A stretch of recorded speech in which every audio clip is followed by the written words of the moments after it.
Olá, eu vou começar contando a história da gravura que dá nome à série, Fantasia Barroca, que é essa aqui. Apesar de dar nome à série, ela não foi a primeira gravura feita nessa fase. Mas ela tem uma boa história que vai se entrelaçando com as outras, e ela acaba se desdobrando em outras gravuras menores. Como ela aconteceu? Eu estava um dia tendo daqueles surtos de mudar o ambiente, de arrastar móveis em casa, eu sou dessas pessoas. E aí, quando eu puxei um guarda-roupa, eu encontrei uma chapa de compensado grande que eu havia guardado um tempo atrás. E eu olhei aquela chapa e pensei, uau, agora eu vou gravar. E aí eu olhei para ela e pensei, o que eu vejo aqui? E aí, nesse momento, eu vi um anjo com as suas asas abertas, enormes, em toda a sua envergadura, tanto que nem coube aqui nessa chapa, apesar dela ter 1,30 m. Essa outra asa aqui, ela não aparece, ela está um pouco recolhida. E aí, então, coloquei mãos à obra. Essa chapa, ela estava ali guardada porque ela é o fundo do berço do meu filho caçula. Quando ele nasceu, o berço veio com uma chapa dessa inteiriça. E isso dificultava a secagem do colchãozinho do bebê, que em Petrópolis é muito úmido, né? Então eu precisava de ter um fundo ripado. Então eu mandei fazer um fundo ripado, peguei essa madeira e eu não descartei a madeira, apesar de não ser uma madeira de grande qualidade, porque um gravador não consegue jogar fora um pedaço de madeira. Então eu guardei e havia esquecido. Nesse momento, então, que era o momento mais propício, já estava crescidinho, eu falei, opa, eu vou dar vida a esse anjo então. Aí então comecei a gravação do anjo e a gente às vezes começa sem, às vezes sabendo como vai até o final e às vezes a gravura, a imagem, ela vai te pedindo outras coisas. E nesse caso, esse anjo me pediu essas 4 janelas. Né? E nessas 4 janelas ele deu uma outra dimensão. Ele vê então anjos, outros anjinhos, como se ele fosse um guardião. E aí esses anjinhos, então, eu trouxe da história da arte brasileira, né, numa homenagem aos seus primeiros artistas identificados, digamos assim, os meus artistas oficiais, que são do Barroco. Então esse aqui é inspirado em Mestre Valentim, é uma escultura de Mestre Valentim. Esse inspirado numa escultura de Aleijadinho. E esse aqui de uma pintura de Mestre Ataíde. Esse aqui faz parte, é um anjo músico que faz parte de um painel maior no teto de uma igreja. Aí eu dialogo as cores, né, as cores fortes, as cores sólidas, né, as cores do nosso Brasil, digamos assim, as cores abertas, as molduras do barroco, essas molduras douradas, muito rebuscadas, essas molduras também dialogando como janelas. E também a gravura interpretando pinturas e esculturas, um diálogo entre meios, como se fosse um espaço realmente de diálogo entre planos, entre tempos, entre realidades. Essa, então, é a minha fantasia em cima do barroco brasileiro. Sim, e aí, e aqui, então, durante a execução desse trabalho, eu chamava de anjo 1, anjo 2 e anjo 3. E ficou aqui o anjo 0, que eu trouxe para a nossa realidade, brincando um pouco com aquela ideia de quando vamos aos parques, temos aqueles painéis vazados, onde a gente põe o rosto para tirar foto. Então esse anjo não tem rosto, ele tem um espaço para que cada um possa se imaginar como anjo 0, mostrando também um pouco desse lado que a gente tem, iluminado. Então essa é a minha fantasia barroca. Obrigada.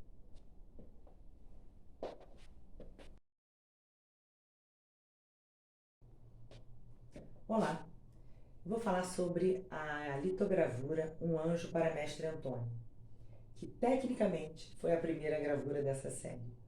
Depois vou explicar por que do tecnicamente.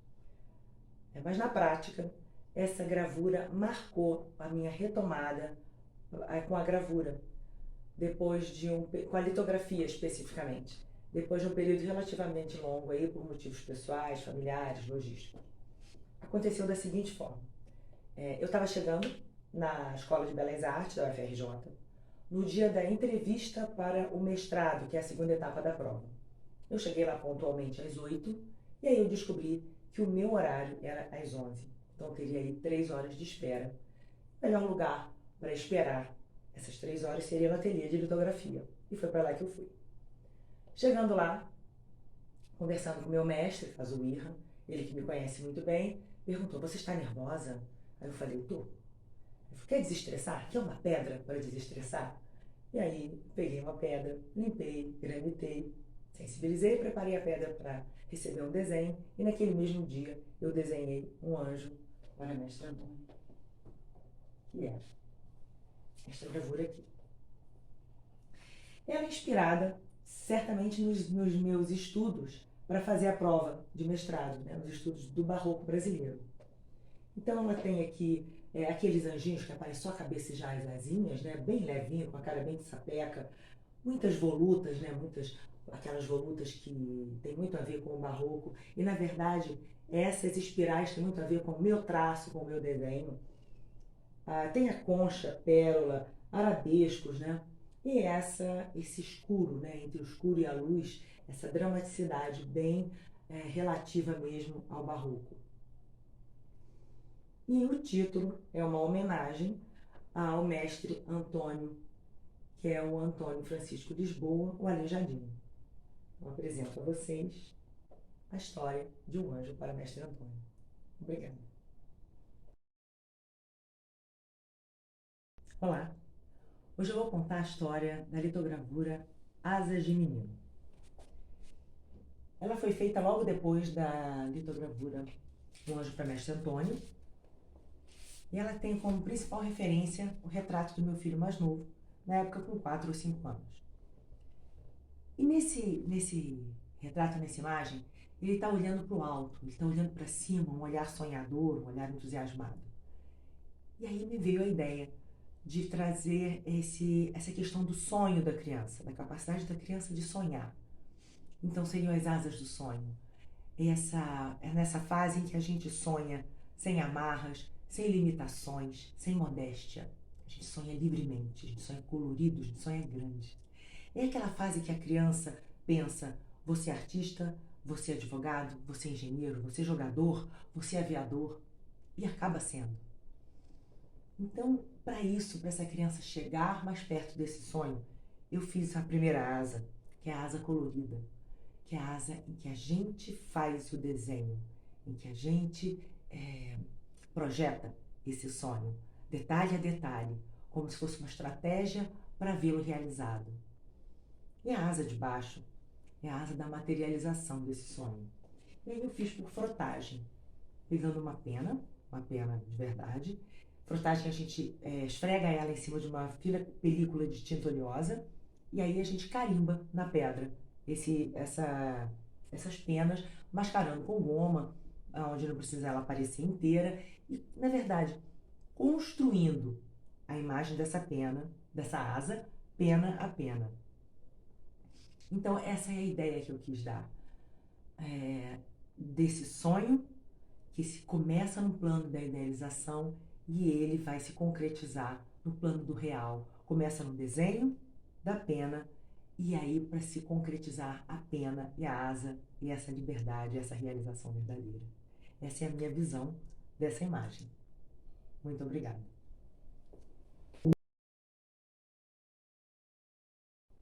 Olá! Hoje eu vou trazer para vocês a gravura A Sombra. É uma litografia. A história dela é a seguinte: um dia eu levei o meu filho mais novo para jogar futebol no clube com um amiguinho. Enquanto tomava conta, eu sempre levo meu bloquinho de esquete. E aí nesse dia me veio esse anjinho. Quando eu levei esse anjo para a pedra, a minha ideia era colocar uma luz forte por trás, com uma sombra se projetando em direção ao espectador. Em condições naturais, quando uma luz forte vem por trás, a figura fica em contraluz, fica escura. Mas essa não era a minha ideia para um anjo. Porque mesmo que tivesse com uma luz forte vindo por trás, para mim um anjo tem que ser iluminado. E como esse trabalho nada tem a ver com a mimese da realidade, e sim com planos simbólicos, foi assim que eu trouxe o anjo. Esse ser intermediário entre o divino e o humano, para mim é uma das facetas nossas, do ser humano. Talvez as nossas memórias, uma entidade que amalgamaria as nossas memórias mais antigas, algo como hoje se chama de criança interior, que apesar de toda a sua doçura, de toda a sua ingenuidade, de toda a sua luz, projeta, essas sombras amalgamadas projetam-se sobre a nossa vida.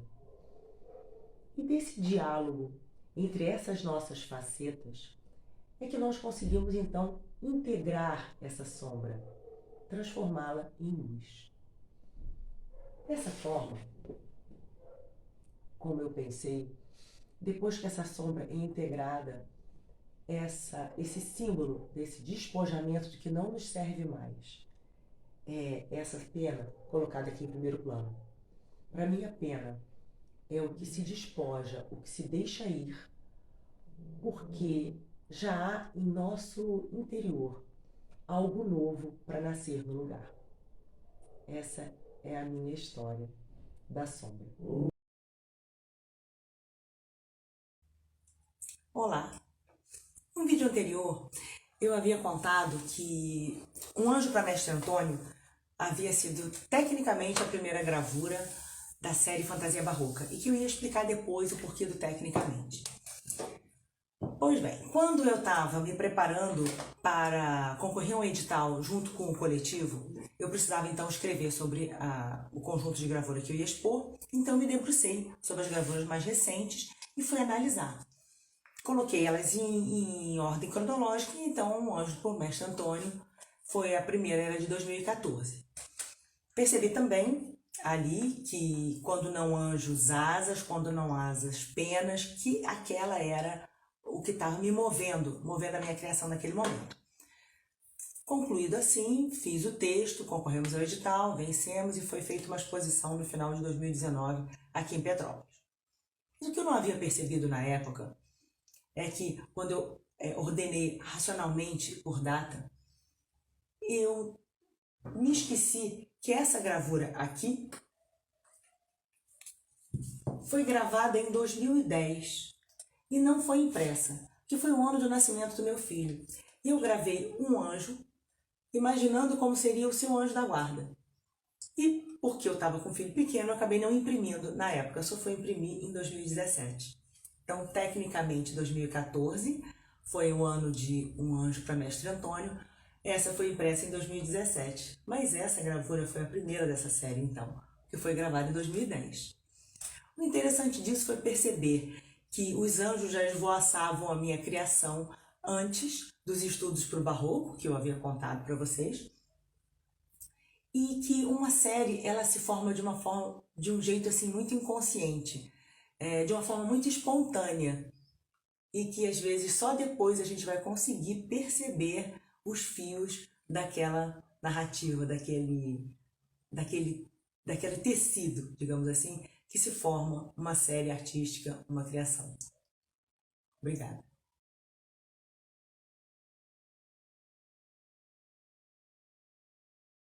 Olá! Eu vou apresentar a vocês a gravura Poesia Alada. No desenvolvimento desse trabalho com os anjos, as penas sempre estavam presentes de alguma forma, mas até aí elas faziam parte da composição. De um certo momento, elas começaram a tomar protagonismo, era quase que só a pena. E dessa forma eu acho que talvez fosse uma busca de leveza, de despojamento. E penso que quando eu parto do objeto, porque eu sempre partia do físico, da pena física, quando eu parto do objeto e passo pelo desenho, eu acho que a gente desenha quando a gente se apropria, quando a gente conhece bem o objeto, daí vem o desenho, né? Então eu acho que talvez fosse essa necessidade de me apropriar dessa leveza, desse despojamento. Mas vamos falar um pouco da composição. Essa gravura, em especial, ela partiu, essa Poesia Alada, na versão azul, ela partiu, toda a composição partiu dessa pena aqui. E observando agora, eu estava chegando a uma conclusão que ela veio de uma memória muito boa. Essa é uma pena de arara, que foi presenteada ao meu filho, por um amigo querido, Ronaldo. E o meu filho ficou encantado com aquela pena, né? E aí ele falou, era com a pena assim que as pessoas desenhavam, escreviam, né? Aí, poxa, um gancho desse, né? Aí eu peguei uma pena de metal, um bico de pena, que foi o meu primeiro bico de pena, comprado no início da graduação de Belas Artes.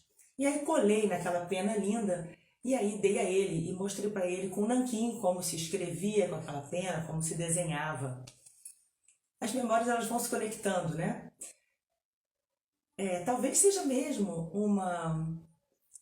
uma conexão com essa a leveza, onde escrever, onde desenhar levou a humanidade, né? Nos leva, onde o conhecimento, a leitura, a escrita, o desenho, nos leva a voar, né? Nos leva longe. Bem, então pensando nessas coisas, essa foi a primeira pena de ser desenhada aqui. Ela é maior, a pedra que eu tinha era maior, a pena era maior do que a pedra, né? Então ela é uma parte apenas. E eu coloquei ela em cima da pedra, peguei outras tantas peninhas que eu tinha guardado, joguei para cima, deixei cair. Algo como um enxingue, sabe? E aí eu dei uma pequena mexida em uma pena ou outra, uma posição ou outra, assim, mexendo bem pouco naquela composição. E a partir daí eu fui tirando a pena do lugar e desenhando aquela pena no local onde ela estava. Então o desenho, a pena foi saindo e o desenho foi se colocando na pedra, de uma forma bem interessante. Feita a composição, eu imprimi a primeira cor, e a primeira cor foi preto. Essa aqui eu fiz a primeira entintagem, então a primeira cor é de preto. Mas eu tinha uma necessidade, aquela gravura me despertava a vontade de cor. Então eu fiz uma viragem, que é uma técnica na litografia, em que a gente faz uma segunda matriz, uma segunda imagem na mesma matriz, que é a primeira, fazendo um negativo. Então depois que eu imprimi em preto, eu fiz a viragem. Só que essa gravura me dava alguns outros conteúdos, sabe? E aí talvez de espelhamento. Então eu fiz já uma outra, em outro papel, que é essa aqui, e imprimi ela aqui em preto, deslocada assim, e deixei para um segundo momento.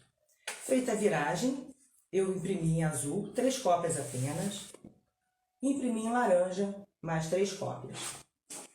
Com a matriz da viragem, ou seja, com o negativo da primeira impressão, eu comecei a fazer umas experimentações com outra cor, que aí, em vez de ser preto, imprimindo em azul. E uma amiga estava com os papéis metalizados e me perguntou, Kuan Yin, se eu queria fazer um teste de papel metalizado. Eu estava trabalhando na cor, então é claro que eu quis. E aqui ficou com esse tom de bronze. Aqui eu já estava trabalhando com prata.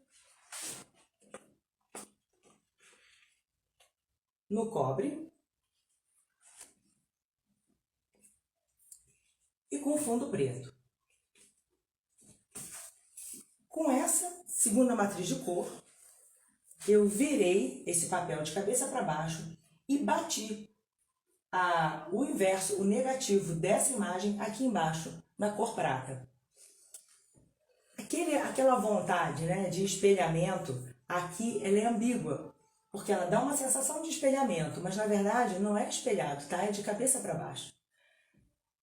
E brincando com cor e com essas possibilidades, aqui, para fechar esse trabalho, ainda entrou uma terceira matriz, que foi feita em alumínio, que é essa aqui em turquesa, né? Fechando, de fato, essa coisa de uma impressão aquosa, ao mesmo tempo do elemento ar, né? Do vento nessas penas, e desse espelhamento numa superfície que eu imaginava líquida.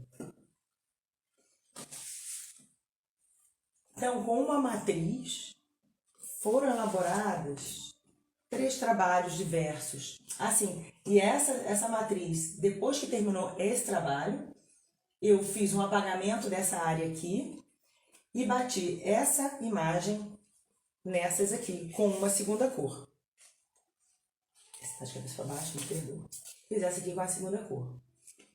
A gravura nos permite essa liberdade, usando a matriz de forma criativa também, usando o momento da impressão como também um momento de criatividade. Não é algo estanque, desenhou uma gravura, imprimiu uma gravura. Aquela gravura ela pode se desdobrar. A gente pode trabalhar a impressão, pode trabalhar a gravação, pode trabalhar as viragens de cor, as inversões.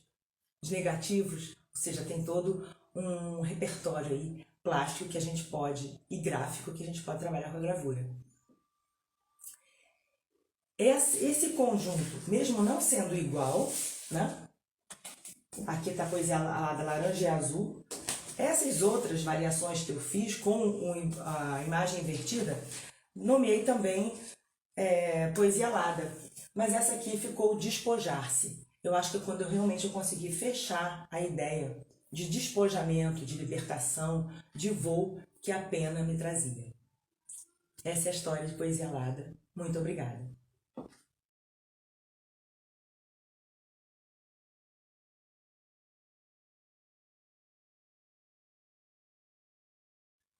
Olá! Nesse vídeo, ao contrário dos outros, e que eu venho da gravura para falar sobre a sua história, eu vou primeiro falar sobre a ideia, o contexto e a ideia que gerou essas 3 gravuras aqui em desdobramento, que é como eu trabalho, ou seja, um dos caracteres da gravura. Uma imagem criada pode ser elaborada criando outras imagens. O contexto é o seguinte, eu já comentei que essa série foi iniciada quando eu me reaproximei da Escola de Belas Artes para cursar uma pós-graduação. É claro que essa aproximação, 20 anos depois, evocou e despertou uma série de memórias, que isso também já tem algum tempo, que foram elaboradas com novas vivências, fazendo outras memórias. Então as memórias são camadas e camadas de história na vida da gente. Principalmente o espaço físico e os objetos, a decoração, me pareciam muito mais interessantes depois desse afastamento, muito mais significativos do que quando eu era aluna. Por exemplo, no 6º andar havia uma parede roxa que tinha as janelas da secretaria e havia uma moldagem em cima, em gesso, de uma santa, uma Nossa Senhora, dentro de uma concha, com o menino Jesus e sobre um ramalhete de rosas, uma moldagem em gesso, branquinha, daquela forma. Aquilo me interessou muito, eu fotografei, mas eu decidi transformá-la numa gravura. Essa decisão em transformar uma moldagem numa gravura dialoga com o ensino das belas artes no Brasil. Essas moldagens em gesso, elas decoram toda a escola, ao mesmo tempo decorando e contando a história do ensino das belas artes no Brasil. Nossa escola tem 200 anos, então vem da forma da academia de ensinar. Essas esculturas, elas não são não são decorativas simplesmente, elas eram ferramentas pedagógicas.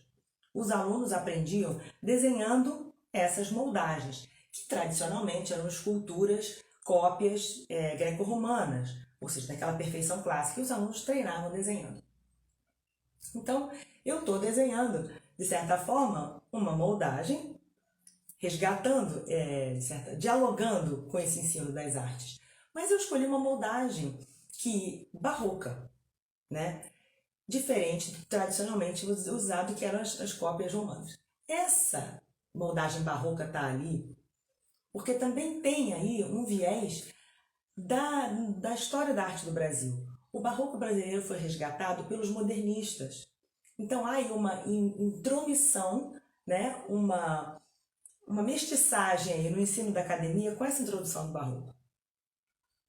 Levando essa imagem, nesse diálogo, para uma litografia, eu queria conversar com esses elementos. Eu fui buscar elementos decorativos, ornamentos barrocos. E daí eu fiz pela internet mesmo. Eu escolhi um ornamento que eu achei muito bonito, de um papel de parede, do convento de Cairu, na Bahia. Nota, nunca foi esse convento, foi apenas uma pesquisa de internet. Eu trouxe esse ornamento que eu achei muito interessante e aí elaborei dessa forma essa gravura, né? Eu tiro a concha da santa, trago ela aqui e esses são os ornamentos. Nessa gravura eu introduzo aqui, eu interfiro com rosas feitas por estêncil e pastel seco. Aqui é uma pequena tiragem, apenas de 3. E depois eu sigo na elaboração dessa obra, que eu queria colorida. Aqui nós já temos A partir da preta eu fiz duas cores, que são a roxa e a dourada, em algrafia ou aluminografia, que é a litografia sobre sobre chapa de alumínio, a matriz de alumínio. Então eu fiz essas duas cores, então feito primeiro a matriz roxa, depois imprimi o dourado, e aí depois veio por cima a preta. A preta já é uma matriz de litografia, ou seja, matriz de pedra mesmo. Para esse grafismo fininho aqui que eu queria em branco, aí eu usei gravura em metal. Eu fiz uma água forte sobre matriz de cobre e foi a última cor que entrou aqui nesse trabalho. Então é uma técnica mista, uma gravura que eu utilizei aí de 3 recursos diferentes. Seguindo no desdobramento, eu coloquei o dourado e o branco. Por fim, a gravura em metal preta. Aqui também são mais 3 cópias somente. Aqui o nome dessa gravura é fantasmática, porque eu quis mesmo trazer essa ideia, né, do passado como um fantasma, não um fantasma que nos assombra, mas de uma presença de algo que não existe mais, mas que está na nossa memória. Então, as nossas memórias seria a religião, seria a arte, ou seja, todo esse passado, de certa forma, permanece, ainda que desvanecido, ainda que como um fantasma. Então, essa é a história de Fantasmática, a Santa, ou Branca Rosa, numa alusão direta a Maria, a rosa branca, e aqui rosas branco no preto no branco. As 3 litografias que eu apresentei a vocês agora. Muito obrigada! O Músico de Ataíde é um pequeno recorte de uma pintura grande. É um painel de teto pintado por Mestre Ataíde na igreja de São Francisco de Assis, em Ouro Preto. Essa pintura trata-se de uma Assunção da Virgem.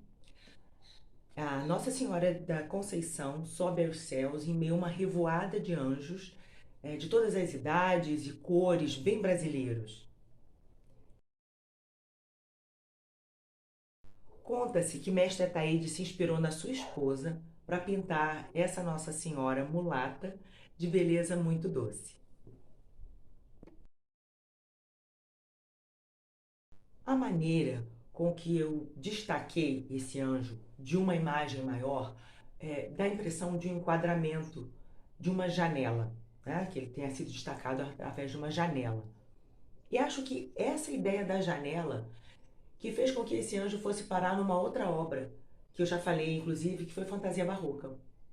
A ideia do anjo do mestre Ataíde, do músico do Ataíde, foi parar na janela de uma outra obra e acabou aparecendo em outros trabalhos, que eu vou mostrar no próximo vídeo.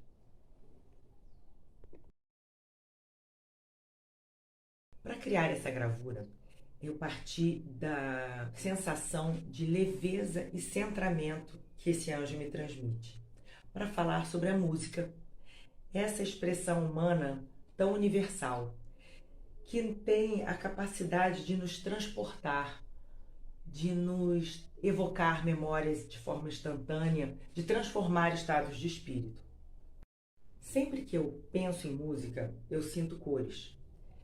E para isso, então, eu gravei uma segunda matriz para entrar com as 2 cores, azul e roxo, juntas. A sensação de que a música nos conecta e assim tudo fica interligado. Essa imagem, então, é uma metáfora dessa interconexão, em que uma música tocada por um anjo numa dimensão celeste ecoa e é percebido aqui na nossa dimensão. Hoje, analisando, talvez eu pense que para diferenciar essas dimensões eu tenha usado materiais diferentes. Aqui, nessas matrizes de baixo, eu não usei madeira, eu usei acetato de encadernação. Eu acho que dá uma sensação texturada, como uma interferência numa imagem sendo transmitida. A escolha de amarelo na imagem de baixo, que é complementar do roxo que está em cima, né, reforça essa complementaridade entre os mundos. A terceira entrada de cor é esse alaúde duplicado que eu fiz com stencil. O stencil é como se fosse uma máscara recortada por onde a tinta passa, pelo recorte. E a quarta entrada é esse movimento sinuoso, esse arabesco, que é para dar exatamente essa sensação do movimento que a música traz pra gente.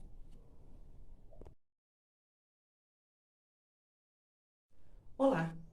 Para falar um pouco mais sobre a forma como eu crio as minhas gravuras, eu vou retomar a gravura Fantasia Barroca. Quando eu comecei a gravar o Anjo Grande, o Guardião, a ideia das janelas com os protegidos ainda não estava clara. E eu acho que foi o método de enquadramento que eu usei e o músico de Ataíde que me trouxe essa ideia das janelas entre as dimensões. Então eu gravei uma outra versão do Anjo Músico para fazer parte dessa gravura maior, mas o Anjo Músico de Ataíde não ficou aí. Ele voou e se transformou noutra gravura, o Anjo 3. Na composição de Anjo 3, eu parto da matriz inicial que eu usei em Fantasia Barroca, inspirado no Anjo de Ataíde, e continuo a gravação que nós chamamos de matriz perdida, que a primeira versão se perde definitivamente. Imprimo a parte vermelha, a parte azul é uma impressão utilizando a matriz inicial, feito o mascaramento. Para fazer a parte roxa, a terceira entrada de cor, é feita uma matriz para essa gravura específica, imprime-se em roxo. Numa quarta entrada, eu faço em stencil o alaúde transparente dourado e finalizando com a moldura barroca em acetato, matriz recortada de acetato.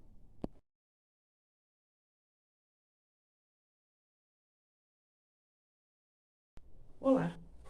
No vídeo anterior, eu contei como que uma releitura do barroco me possibilitou apresentar outras questões da espiritualidade humana através da ideia de janelas entre dimensões. Essa gravura foi o músico de Ataíde, e seguindo esse mote, eu escolhi mais duas obras do mestre Valentim e do mestre Antônio Aleijadinho para fazer os anjos das outras duas janelas. O anjo 1 é um recorte de uma escultura de mestre Valentim,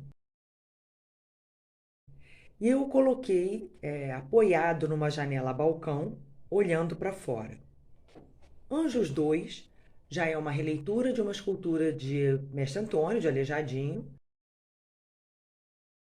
e eu coloquei como se fosse um clique, um registro rápido, uma foto de dois anjos gêmeos brincando distraídos.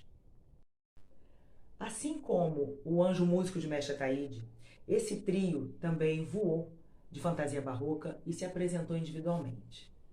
Anjos 2 e Anjo 1 foram impressos em preto, receberam as molduras, mas propositalmente as molduras utilizadas em Fantasia Barroca foram trocadas. De certa forma, para nos lembrar que, até certo ponto, somos nós que escolhemos as molduras com que olhamos o mundo. Obrigada. Olá! Para encerrar esses vídeos em que eu conto as histórias conceituais, expressivas e técnicas das gravuras da série Fantasia Barroca, eu apresento a gravura Anjo Zero.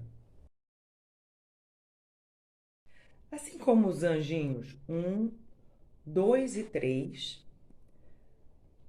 Anjo Zero faz parte da Fantasia Barroca, essa gravura maior. Eu já contei no vídeo anterior que remete àquela brincadeira que fazemos nos parques quando tem aqueles painéis com o rosto vazado para que a gente coloque o rosto dentro para fotografar. Nesse descolamento de Fantasia Barroca, Anjo Zero recebeu um recorte e uma segunda lâmina com o carimbo Você é um Anjo. Essa gravura tornou-se muito especial para mim, porque ela é a última gravura que estava finalizando a série no momento, preparando para uma exposição individual, no momento em que o meu site ficou pronto. Então, eu fiz uma edição comemorativa dela de 50 exemplares. Quando eu estava finalizando essa edição, o meu filho mais novo, o Vitor, aquele que me inspirou a fazer a primeira gravura dessa série, Um Anjo para Vitor, ele entrou no meu ateliê e gostou dessa ideia e sugeriu que eu fizesse uma gravura interativa, uma gravura grande, para ser colocada na exposição e que as pessoas realmente colocassem o rosto para serem fotografadas. Essas fotos, né, como registro dessa proposição, estão no meu site, numa página especial chamada Galeria dos Anjos, que acabou sendo uma culminância muito bonita desse projeto, porque ela sublinha a ideia central dessa série, que é: todos nós, você é um anjo. Muito obrigada, até a próxima. Saudações gráficas.